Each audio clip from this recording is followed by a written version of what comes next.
Mbote Bandeko. How's everyone doing? It's me, Nabi Kefas. I'm here in Angola. Angola is beautiful. We are enjoying ourselves. But look at these few people. This is Angola. Yes, Angola is very beautiful. Beautiful houses. These are all part of condominium style living.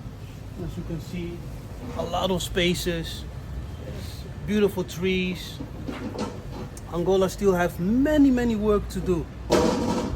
So many of you visited Ghana.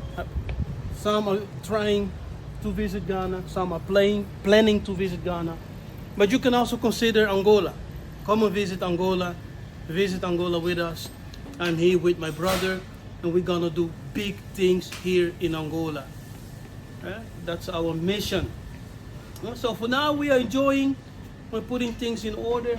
May Tatanzambe bless you, and remember, we are the people of the book, the so-called Israelites. As Moses, as the Israelites went out into the world, dispersed, outcast, we had the promise that the Most High will bring us back.